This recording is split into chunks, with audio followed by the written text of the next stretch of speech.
live? Am I live? I think I am. Again, if you can hear me, just say something and I'll respond. Yeah, fire it up. You're live. I just got word that I'm live. So thanks for coming, everyone, and amazing conference you guys got going. So love to be involved with it, and happy that I was invited to come and present a little something about how Smokes Poutinerie is creating a little support local program and how we're surviving with this pandemic. So as I go here, do a little intro of myself in case you don't know who the heck I am. But feel free, ask questions along the way. I believe you can just type them right in. We're going to get them forwarded to me. So very informal, and you can just keep it rocking and rolling the whole way through and ask anything about anything I'm saying the whole way. I tend to go off on tangents anyway, so keep it real and just throw stuff at me as we go. So who am I? If you guys did not know, my name is Ryan Smolkin. I'm the founder, or really the chief entertainment officer. Smoke himself is the founder. If you know the story, Smoke is the man, the myth, the legend who came up with Smoke's Poutinerie. So he's the true founder. I'm just his messenger. I've been an entrepreneur, though, my whole life. I had 3 major companies, but tons of small companies, all the way from the lemonade stand when I was 5 years old, all the way up to this beautiful international company of Smoke's Poutinerie. But my first real company was property development. I bought my first location in university when I was in third year university to get as much as I could out of some free rent and partying, but then started to make some money. So invested in that and reinvested and built that over time. Won't go into details. But then Amoeba Corp, branding and design company, started that right out of university. So didn't know anything about branding, anything about design, creativity. So started that puppy up, and it was all in the perfect sequence because if you haven't noticed, with Smoke's Poutinerie, it's all about brand, all about creative, right? It's more than the fries, curd, and gravy, I always like to say. So brand, essence, entertainment company, that's what we're all about. I'm not a chef, but I love food, so I like to throw that one in. Anybody can do anything, anytime. I've got an international restaurant chain going, and I'd never set foot in a kitchen. All about brands, and it's about the common sense, hard work, and surrounding yourself with the right people. So I am feeling awesome because right now, even though you're out there and I can't see you, I know I've surrounded myself with the right people. You've obviously got common sense because you chose me to listen to me as your speaker, and everybody's at hard work or you wouldn't be in this seminar. So I love what we're about to take off on here for global domination. Big question though, I put out to all you guys, why are we here? What are we doing here? I don't know what I'm doing, but I hope you guys do at your conference. I'm still figuring it out how to make a survival stage kick in. And that's where I look at the past, the present, and the future. So the past I really see, and talk past, I'm not talking 10 years of this company that I've been alive in this company. I'm talking the past with the pandemic just over 11 weeks ago. So that past was crazy, right? It's been insane, less than 3 months, and it's a state of survival. So that's why I've coined that one, is the past is all about survival. And that's where I really concentrated with my franchisees. How are we going to survive? How are we going to get over this? That got us into, talking about rent, talking about labor, all those key elements to business. There's the present, really right now. This is the present. And I see that as we just got knocked out. We just got the crap kicked out of us. We're going down, but we're not down for the count. We're going to get back up. But it feels like we've been knocked down, and it's a good thing. And I like to say this is about the sustain. So first we survived, now it's time to sustain. So sustainability. So we may get knocked up, but we are going to get back up. It's not going to be the 10 count. And then the future. And that is looking ahead, and so we've gone survival, sustainability, and success would be what I put as the third S in the future. And that is, as I've kind of simple little photo will show you, one of the biggest things of the future is delivery for us, for example. We've shut our doors, but we've stayed open this whole time. We haven't had any sit down, but we've been delivering. It's taken over 90% of our business and maybe about 10% on takeout. But that is the way of the future. We're looking at that. That's just not now. It might not be 90% looking ahead over the next year, 2 years, 5 years, but it's going to be a hell of a lot more than it was. So we're planning now for that future, and what does success mean looking ahead to that. Quick stats through that past, present, and future. I don't have to go into these. Staggering numbers. I look at these because I'm planning ahead. I'm looking at all the country. I'm looking south of the border at the U.S. and obviously Canadian numbers. Very much different numbers and tiers and levels that we're hitting from BC to Saskatchewan to Nova Scotia, and when we're reopening the stores. But a lot of these trends are going to be international, and I'm worried about that wave too coming for the pandemic, and I think it's going to be coming early. So that's what I'm using this to plan ahead, and we all should be planning ahead, looking ahead for survival. So the immediate survival, like I said, 3 main areas that I keyed in on were labor, rent, and capital. So start with labor. When I was talking labor, it was immediate to our franchisees. To survive, we have to cut back on everything. And that was even, unfortunately, at global headquarters. My global headquarters, we have a team over 20 people. We're down to 5. I did a 75% cut, and that was by week 2. And honestly, I may be like pumped up and fired up as Smolkin, the man, the myth, the legend, running this puppy and representing the man. But it was the hardest thing I've ever had to do in my business life. And I've been an entrepreneur for 26 years in all the companies. Hardest thing that I've ever had to do. But it had to be done, and that's what I drove home to all our franchisees. And it took some quicker, some are the next day, some are the next week, some are the next month, that everybody's on board that gravy train now, realizing in order to get those people back that we love and care about, where the tears came from, we have to cut that back. We have to stay tight or we won't survive. So many of my franchisees, that came down to just staying open noon to 8, noon to 10 o'clock, one shift per day, and going 7 days a week, solo shifts, some of them. That's how important it was to drive away everything. And like I said, even global headquarters, it's not so easy to make all those choices. And that's what keeps us going crazy and insane and putting on all the many hats. Rent was, I harped on rent. I don't know if any of you listen to my podcast that I do, but I am hard. I've been vocal about rent. I've been an advocate with it, with the Restaurants Canada and Canadian Franchise Association. Rent is what's killing our business and has killed a lot of it already. And I won't rant about it because I could go off. That's a whole other subject, whole other presentation. But that is what is going to put us under, and already has for tons of restaurants in our industry. And I think as we look ahead, it's now hit that next crucial stage. There's been a lot of handing the keys back already. There's a lot of closures already, but it's this next 6 months that's going to determine not only by the virus itself, but by who's deferred rent, who is expecting, what landlords are expecting their rent paid back in July, August, or September, October, because it's the volume is still going to be down. We can't all of a sudden start paying double the rent and doing the deferral. Deferral means nothing. Deferral means interest-free loan to you, which you do not need. It's debt, more debt. So I am coaching all of my franchisees to stay strong on that. And you're not paying rent. Well, and you're not deferring rent, or 6 months from now, we're going to be under. And there is going to be a crash in this industry. Trust me, 6 months from now. Not one to scare everybody, but it's happening unless there's going to be some changes made. And that's what leads right into the capital, right? Great programs that have been out there by the government and then turned it around in a matter of weeks, which is impressive.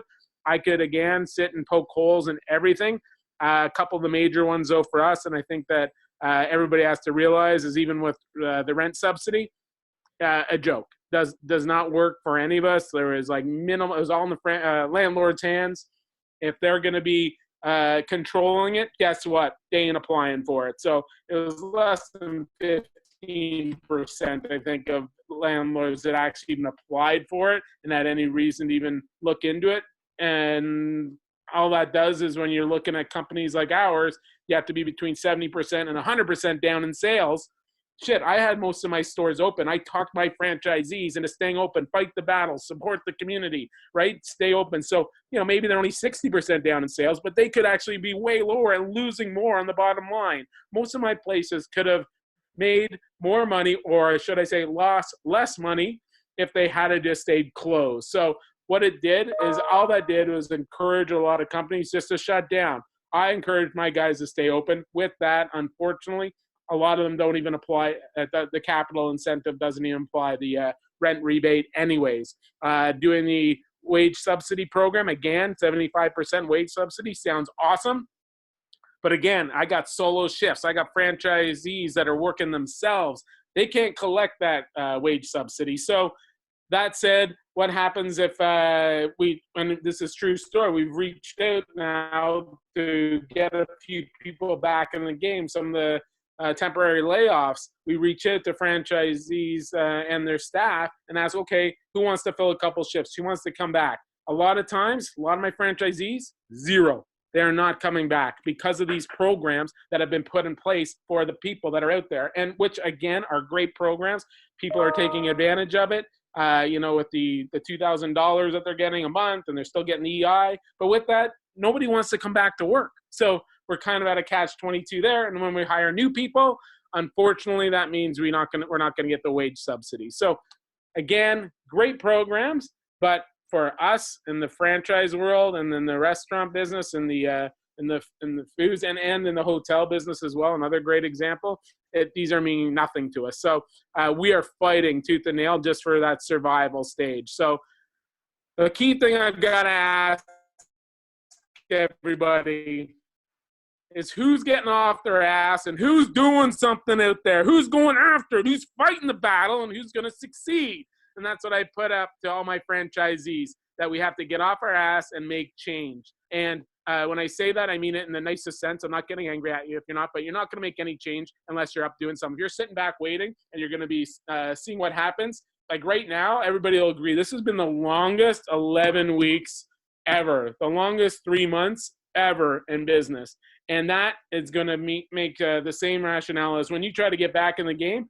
It's not just 3 months behind. You're going to feel like 3 years behind with what's happening. So at least we've stayed in that, and it's making change. So what I came up with, like on day one, literally, this is March 13th, I'm talking, and launched it the next week, the 15th onwards, was support local. And the hashtag support local just was innocent, was simple. All I was going to do was going to go around to different restaurants every day, tell a story, support my local restaurateurs, whether they be small independent or national chains and international chains. Because what I saw, and key point being on the international and chain level, the comments were, well, that's not local. And I cannot stress that that is local. And that's what I was pumping out there in my messaging, that these are local people. They live in your community. They have staffing of all local people. They are giving back to that community. They are you and me in our area and in our neighborhood. Those are real people, and you support them, all big and small. So some examples where I hit up, I'll just pop through these quick, but you see it started with Tim's, and the Dairy Queens, again, some big chains. And that's what got that. Tim Hortons was that first one that came up that got that comment about, oh, that doesn't matter, they're international. It's like, no, they're you and me. They are local. And as you can see, I then took it outside of just the food world. I got into the flower shops. We got into pet stores, big and small. Another big one was the McDonald's, and that was a heartfelt one when I went there, and there was 0 people in the drive-through in the morning. And I had to go there and tell people again, it might be an international chain, but it's real local people, like a kebab house, local, Mexico Lindo, local. And there's the first one for my pet at the Poutine Treats I found. So as you can see, quite a wide range that I've hit, and I have no wish to stop this. I've done over 60 so far hits and doing them daily, and I'm going to continue to do them. Again, just to get the word out and support local. This last one that just popped up, that's a great example. That's Cardinal Meats. That was all charity. They were doing a sell out of their truck, so I'm supporting that. They're selling just hamburgers out of the back of a truck over at Cisco. Their distributor had to support that, went and bought 10 cases of hamburgers. So again, supporting locals, all for charity. That specific one ended up $50,000 going to Friends of We Care and charity. So there's opportunities like that in these down times. And all this started was just support local, going out, supporting some of who would be deemed as my competitors, but they're not. We are all in this together for this whole industry to survive. where we took it then was, what can we do with our franchisees? What can we do looking ahead? How can we give back even more within our community? So all of our franchisees got on board the gravy train. I'm going to go through a few examples. One was 50% off for the first responders. So pretty much all my franchisees got on board the gravy train for that one. It was giving the specials to the people that were in the trenches. Buy one, give two. What I said by this was giving back to the food banks who are in dire need. So it was buy one poutine, and we would give 2 pounds of potatoes to the local food banks. And again, kept that very regional into my franchisees who picked out their own charity of choice in their pocket. So that went viral. That went across the country with our chain. Free poutine lunch drops, another amazing one. Tons of my franchisees have done this across the country, just loaded up a bunch of poutine and just taking it out to the people and doing the drops for those in need. Hospitals, breweries, that's my Kingston franchisee there, Phil, just taking it to a brewery, not to support the beer, but because these guys have changed they changed everything around to get into doing the sanitizer, doing a big, because the brews weren't going, the beers weren't going, so they changed their whole biz over to sanitizer, hand sanitizer. So he's supporting them. He's giving them the free poutine and giving them the support. Distillery, same thing. This was my St. Catharines crew, my St. Catharines franchisee. Again, taking the product to the people. Fun stuff with our deliveries. What were we entertaining in the bag? This is what I've asked my franchisees and at global headquarters. We're all about entertainment. We're all the weird, wild, and wacky. We're pushing the limits. So how do we entertain in that bag? What can we put in that bag in delivery now, because nobody's coming into our stores? How do we stay on top of that? How are we still weird, wild, and wacky? How are we creative? How are we entertaining? So some great stuff that some of our franchisees started doing. Putting right at the beginning, obviously, the toilet paper off all the shelves. So why not put a roll of toilet paper in every single bag? Had amazing response to that.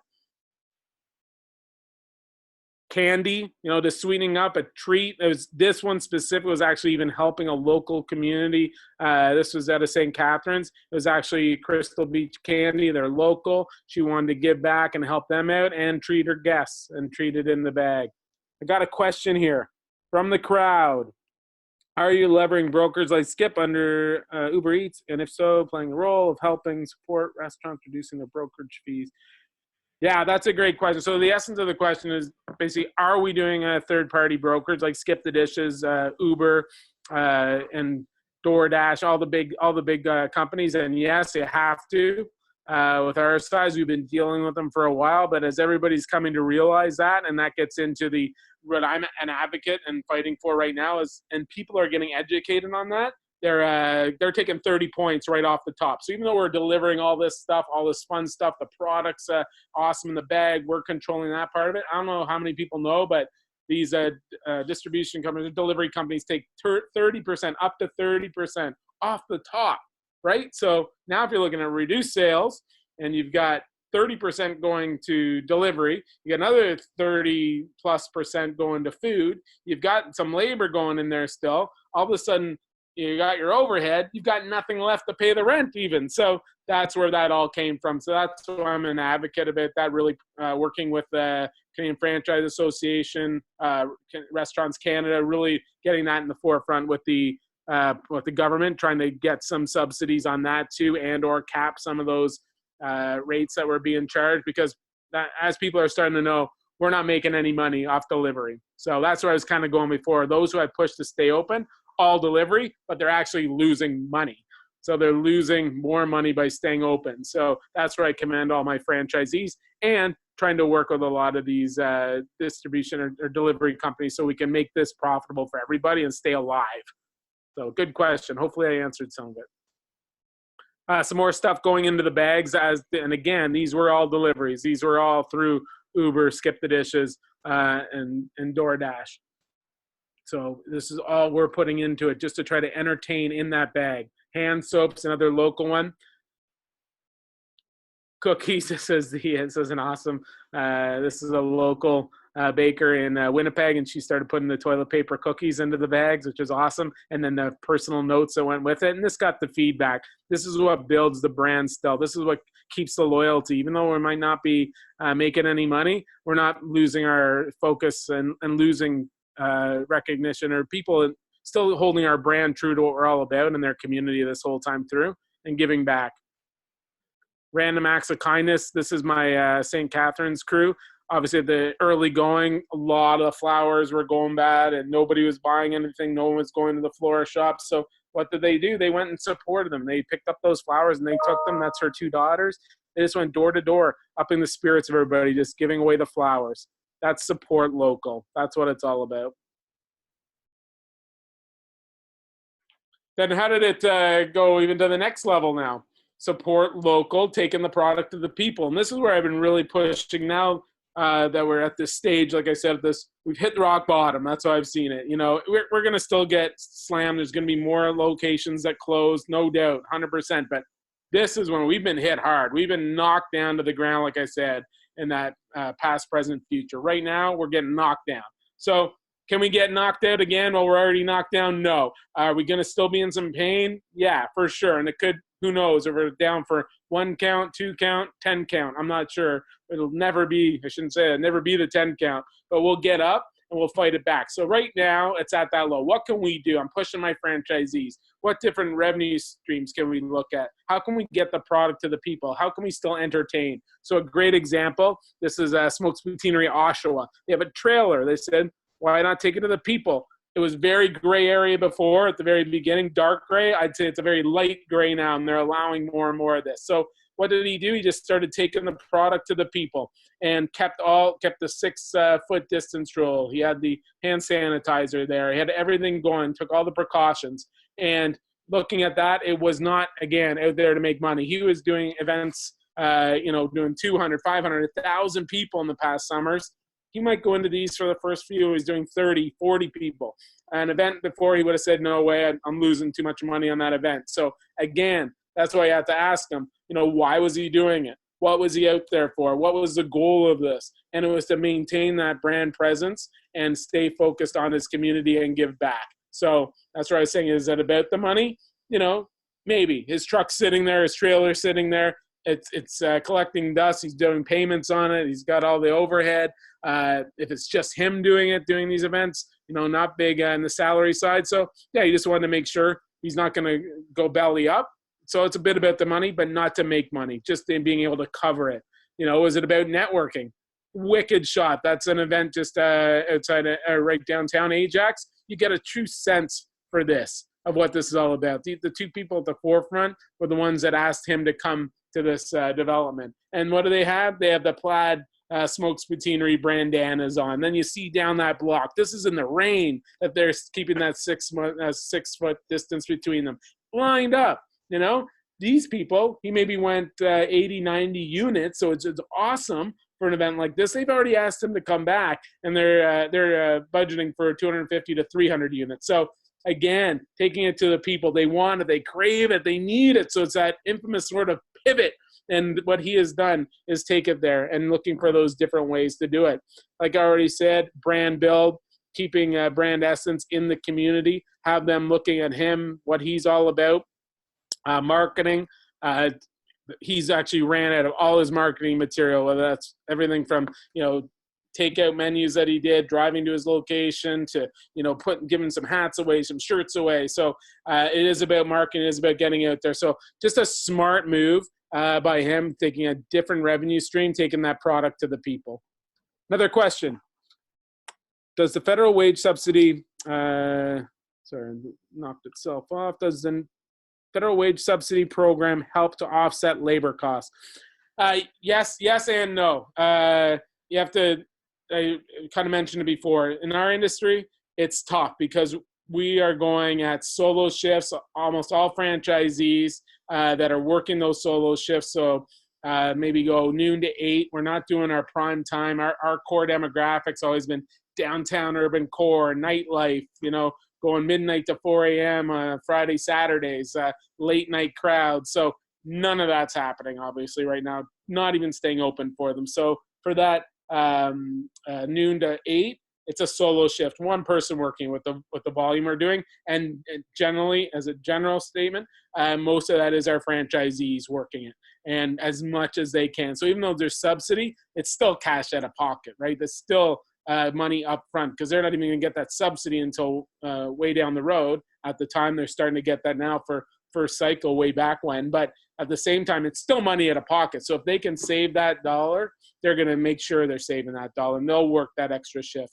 But with that, they don't get paid any. No wage subsidies to yourself as an owner and an owner-operator. So unfortunately, they're not getting that. And looking ahead, it's new employees. New employees, you cannot get any wage subsidies. So as we're losing our employees that don't want to come back, and they call that abandonment, but it could be for real purposes, right? They could just be not wanting to work the solo shifts. It could be because of the pandemic and the anxiety that goes with it. So you have to listen to your employees and what they're saying about that. But again, with that, if you have to go outside and hire new people because they're not going to come back on the job, there is no wage subsidy. So that's the unfortunate side of that. So again, great program if it's targeted at the right people. It's kind of a mediocre to poor program for us, unfortunately. Oh, let me see. There we go. Partnerships. So where Support Local came to be, where it was, where it just started, like I said, and where it went to, and then what it's evolved into for the future now. And that's been the ability to create some awesome partnerships. A lot of people jumping on board the Smokes Poutinerie Rock and Roll Gravy Train, and great partners. Let's go and slide. Cisco. For Cisco was one of the first people that hopped on board the Rock and Roll Gravy Train. They're a supplier, a distributor. They distribute for me coast to coast. And then they came up with their own Foodies Unite, so I supported them on that. And then vice versa, what are they going to do? They're going to support me on my program. So I told you already, we did the buy one, give 2 pounds of potatoes. That's what we did as a promo. So on a wave 2 of it, because it did so well, we made it a national program. And if Cisco doesn't get on board with us, and they said they would match all the poundage that we gave out in potatoes. So it ended up being buy one to anybody bought 1 poutine, and we were giving 4 pounds of potatoes out to the needy, and again to the shelters of choice across the country. So felt good. We did like 13,600 pounds of potatoes that went out, and that was just in one day. So we're going to be doing stuff like that again. Awesome feeling, awesome give back, and that's where those partnerships come in, who believe in the Support Local, believe in the program, believe in you. Podcast with them. They invited me on to do their podcast. So it just shows you how this picks up steam. They wanted to know about the Support Local. They wanted to get that word out to more people. Did 2 of them with them. One was Cisco Foodies Unite, was a more general one, and then they loved it so much they brought me back on to do a podcast with Grill Dads, if you know those guys, famous on TV doing their shtick, but great guys. Had a real fun podcast with them. So it just shows you how takes a little idea, something really small, just a thought, and how it can blossom and build, and everyone can do it. Coke Canada got on board the Gravy Train as well. Awesome group. They created off of it the Love Your Local, their own spin on it. But again, full support of us, and had me come on and help them create that with them and do a full talk to all of their national marketing and sales people. And then from that came talking to their president, who called me out of the blue, wanted to see what can we do together? How can he support local with us? So one key idea that we came up with, I don't know how many of you recognize that acronym and know what it says. I'll wait for you to write it down. No, none of you got it. That's the Smokes Poutinerie world famous Great Canadian Cross Country Plaid Gravy Train Fries Curd Gravy Weird Wild and Wacky Poutine Eating Tour 2020, 21, 22. God, that is an actual program that we launched a while back.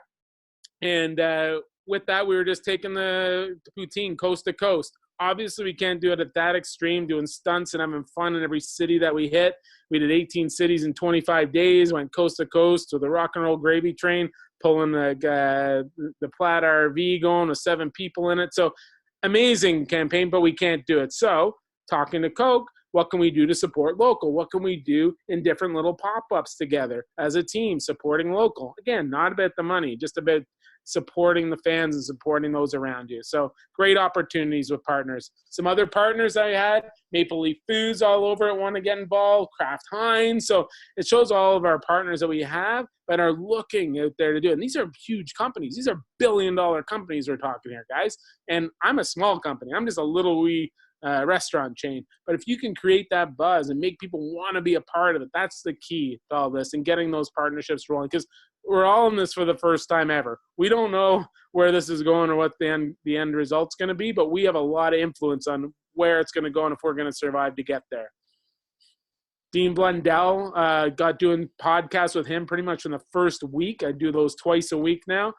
Just got done doing another one today. Do them every Tuesday and Thursday at 1 o'clock and post them. And we're bringing in everybody, bringing in from the industry. I brought one of my franchisees came on for one of them, a lot of our suppliers, other franchisors I brought to the table, numerous franchisors, and not just in the restaurant field, but in all different industries like property guys. We had Ruthie from Lunch Lady, like the actual Lunch Lady herself came on. Very, very different, but very much the same. We're all in this boat. We're all in it together. So it was a support local podcast that started just from pretty much day one, the first week, and becoming its Smokes podcast now. And the message that we want to be getting out to people about supporting local. And by the way, I have that trademark, so nobody can take it. I got the TM on that one, so don't even try it. Hashtag support local. Kristen, put the TM on that when you get a chance. We forgot. Come on, don't touch it. So closing thoughts. I told you, past, present, future, and where we've been interpreting on this past, present, future. So past, like I said, is about survival. We're at that stage. It's survival. Did we make it here? A lot of closures, a lot of other businesses going out. Past is pretty much there for the most part. It's going to be a lot of survival instinct for another year, year and a half, 2 years, still to be determined. But survival has been made. That is the first thing you guys got to get through your head. The present, like I said, is much more about sustaining business, sustainability. How are we going to stay alive? How are we going to adapt? How are we going to change? That famous word of pivot, right? Like you have to look ahead to where you're going to succeed. But first, it's sustainability right now. How are we going to keep that survival rate going?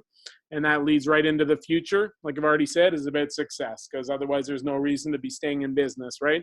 You can only afford as much as you're able to lose. So that's the past, present, future. That's survival, sustainability, and success. So hope that gives you guys a little bit of insight and thought. I think I probably close to my 30-minute mark. I don't even know what it is. So we'll open it up for some Q&A for any of those who got anything they want to know. I think I've got time.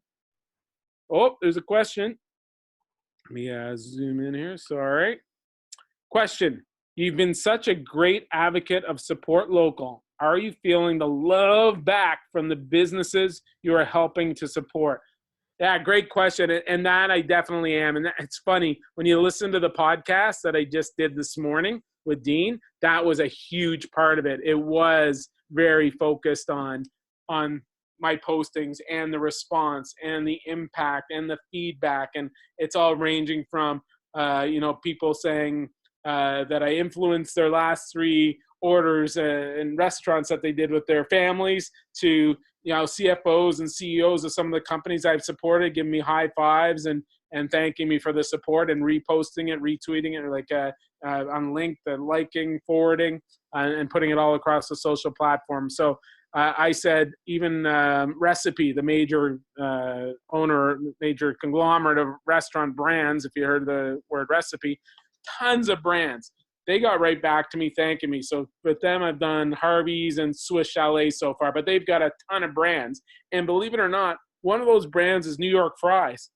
And you'd think if this is about competition and I'm really about is all about to sell me, it's not. I'd go to New York Fries, man. I would go have French fries there. That's local support. That's supporting our whole industry. So it's taken it from small to big. It's interacting with those people. And I've honestly made every attempt to reply to every single question and posting that I've had on all the social platforms. Like I said, we're doing close to 70 now. So that's not only a lot of food in the belly, but it's also it's a lot of people to communicate with. But I sincerely want to hear. I want the feedback. One that just came yesterday that I answered to today was he'd love to see my refrigerator of all the leftovers I must be collecting in the fridge. But that ain't the case. If you buy it, you're eating it. You're going back for more. You're going to support local. Ugh! Any more questions? Oh, another good one. From social media, how important is tech innovation in supporting the food economy? Oh my God, dude, that's like the best question of all time. All those other questions were great too. I didn't mean that, but great question, because that's where this whole industry is going, right? It's how do you get that product to the people? And right now, delivery is huge, all based on technology. It's getting it there faster, quicker, at the least cost possible. And I think that's where you're going to start to see this industry going. I think you're going to start to see a lot of independents that pop up and are able to really gouge the rates that we're being billed right now for these big guys, right? Skip the Dishes, Uber, DoorDash, the three majors here in Canada. But there's even bigger ones and other brands from the US that are going to be coming up. So that's 90% of my business right now is in delivery, and we lose money. And everybody has that misnomer that we're making money, or, oh, must be awesome, you're doing tons of deliveries. It's like, yeah, well, maybe my deliveries have doubled. That location maybe did 15% of their business with delivery before, so now they're doing the equivalent of what would have been 30% of their business. So they're down to 30% of their business, and they're getting all this money taken from the top from the delivery. So no, we're not making anything, even if our delivery business is going through the roof. All those that are making money is the delivery company. So there's groups that are coming on board. There's already some challenges being made, coming up with the technologies that will allow a company like me to, and all the foodies, to come together and create our own delivery platform. So if you guys have any ideas out there to build our own delivery platform, get in touch with me, and I can sit you down with a whole bunch of franchisors that'll be on board that gravy train with you. Which of the delivery apps should consumers use in order to support locals best? Another great question. It honestly comes down to the location you're in, the community you're in. Most of them have the two majors. Most of them have Skip the Dishes and Uber coast to coast, but there are some areas still that just have one or the other. DoorDash is coming on board. DoorDash right now, next to Positive, that they're still doing half price on their commission. So I would love it if you went through DoorDash, but I got to be careful what I say, because I got a great relationship with the peeps at Skip the Dishes, trying to do marketing programs with them, trying to do something. Some of them are giving a bit of kickback on some marketing dollars to help promote them, you know what I'm saying? But still, it's all coming together and it's working together. So Uber's known pretty much to have the highest commission rates out there, though. Be straight up, and the most corporate and least flexible. Sorry, Uber, I do love you. Which of the delivery apps should consumers use in order to? No, sorry, that was the second part to it. What is your feedback on municipal government support? So municipal government support on the delivery system, nothing. There's been nothing. There's a lot of people talking about it. I've been an advocate of this as well. Tory here in the GTA has been pushing it too. Needs to be a cap. The U.S. has driven a lot of it by state, by areas like in San Fran. They pushed that for a 15% cap on the royalties, commissions quite a while back. So everybody sang it. But how do you enforce it? How do you do it? How do you make them do it? Because we're kind of caught. We got the two majors, and then the third, like DoorDash, like I said, and believe it or not, they're the ones that are reaching it the most, it seems. But with the two majors doing it, we're a small company, right, in the grand scheme of things, and we're not going to have much influence on them. But as a group, hopefully we would have that influence on them. So it all comes down to who's in the area and who the government can get through to, and maybe put some cap rates on it, even if it's temporary. I mean, that's all we need to get by. And once it balances itself out, come with real numbers that maybe we can make money. And I'm sure the nice thing about it is that everybody's coming alive with it. I'm sure everybody, if you're from the Toronto area, Ford, just over the last few days has really been coming loud about it too, and how much of an issue it is. Tory came on board maybe a couple of weeks ago. So they're starting to realize it. I realized it from day one, and that's when we hit it and we made cuts. We got everything we could at what we could control, like labor and capitalizing on the capital, but that we can't control. How can we get involved with the support local cause? Yes! I love that question. That means I had some impact, even if it's one person. I love you. I don't even know how many people I'm presenting to and talking to right now, if it's 1 or 1,000. But even if it's one person, I love that. I honestly do. Just email me, Ryan@smokespoutinerie.com, and let's get on the phone and figure out how we can get you on board the rock and roll gravy train and have some fun with it and keep it real. Let's just keep it real. But what I've been pushing all my franchisees, everybody, even the staffing, just do something with it. Take it upon yourself. Just use it whatever way you want to. Go out and take your kids for an ice cream, order in a pizza, even if it's once a week, just, put aside that amount, because what you're seeing and why it's so impactful is because we've gone through, you think about it, is everybody was working. Everybody was downtown. You're eating your lunch pretty much when you're at work. Everybody will know this. You're eating your lunch like 4 or 5 times a week probably, right? You're doing dinners. You're on the fly. You're going with your kids to hockey, to baseball, whatever. You're getting food on the go. You're tired after work. You're getting ordering or bringing something home from work. You're going out to the restaurant. So who knows? That's 8, 10 visits a week perhaps, or 6, 7, whatever it is. The point being, it hasn't just dropped 10%, 20%. It's gone to 0. You've gone from doing it 10 times a week to 0. That's what's killing us. It's not just 10, 20% down. You're talking 90% down. So just get out, and how you can support local, the basic of basic ways is just support it. Go out, take care of it, buy a little meal somewhere for somebody. I've even done the florist with the Starbucks coffee, with those ones. I'm not a big fan of them, but I still went and supported them, and I went and gave it away. I dropped the flowers at somebody's house and made their day, right? I got the poutine dog treats. That wasn't for me. That was for Callie, the dog. I took care of her. She's happy. So anyways, point being, just support local. Go out and do what you can. Another great question here. The local pizza places and, for example, Chinese food establishments can do their own deliveries. Why can't Smokes? Another great question. A lot of these places have been in place for decades and years. So they have those, and they have the volume to do it, especially pizza. But the cost that goes into that to set something like that up, ask your dudes over at Pizza what that costs them. Ask these guys. So a lot of them are getting into delivery with these third-party delivery services anyways, because it is an expensive one. And for me specific, I would love it if you guys have the technology to allow me to do it in an easy, simple way. But again, I'm so sprawled out. We're single units coast to coast and small units. If we had the saturation of, say, a McDonald's or a Tim's or a lot of some of these pizza places, for sure you have those logistics that work for it. For me, it's tough to set up if I'm just one location in Ajax, one in Oshawa, one in 2 in Hamilton, 2 in Vancouver, 2 in Winnipeg.